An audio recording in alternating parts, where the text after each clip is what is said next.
Sasabak sa gaganaping 2025 World Games ang Asia's top wakeboarder at Filipino pride na si Rap Trinidad ngayong Agosto sa Chengdu, China.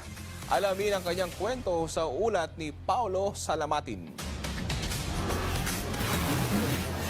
Handa nang ipakita ng 23-year-old Liloan Cebu native wakeboarder na si Raf Trinidad ang husay ng mga Pilipino sa international stage sa kanyang unang sabak sa magaganap na 2025 World Games mula August 7 hanggang 17 sa Chengdu, China. Isa sa mga naging dahilan ng kanyang kwalifikasyon sa nasabing torneo, ang kanyang bronze medal finish sa naganap ng IWWF World Cable Wakeboard and Wake Skate Championships noong nakarang taon sa Paris, France. Maliban pa rito, tinuldukan din ito ang kanyang spot packet ng Chengdu World Games matapos masungkit ang gintong medalya at itinanghal bilang Asian Champion ng Asia and Oceania Championships noong Enero sa Deca Wake Park sa Clark, Pampanga.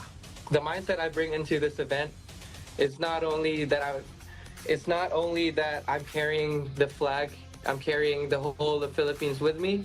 It's also the main thing I want to prove is to prove the world that Filipinos have what it takes to compete in the world stage. This is not because us Filipinos, alam mo naman tayo pag lumaban tayo, diba?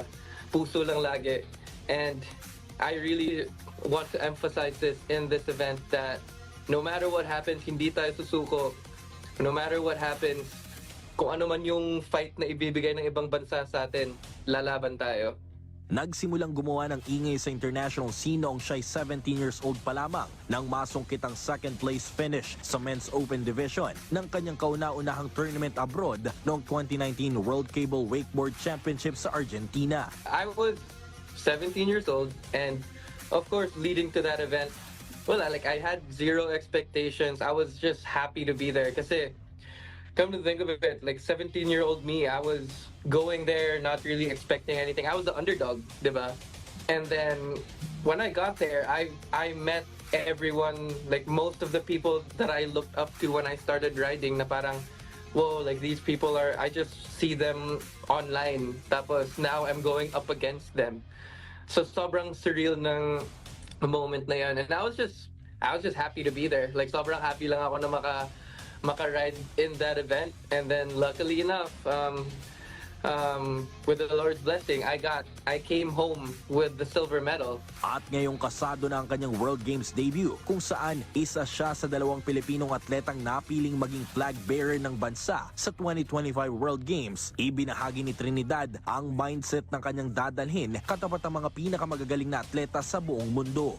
I've also done my training. I believe in my abilities, and let's just leave it all in the water.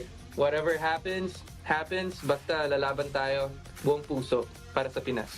Kasulukuyang nasa Pampanga si Trinidad upang ipagpatuloy ang kanyang pag-ensayo bago umalis ng bansa sa mga susunod na linggo patungong China. Paulo Salamatin para sa Atletang Pilipino para sa Bagong Pilipinas.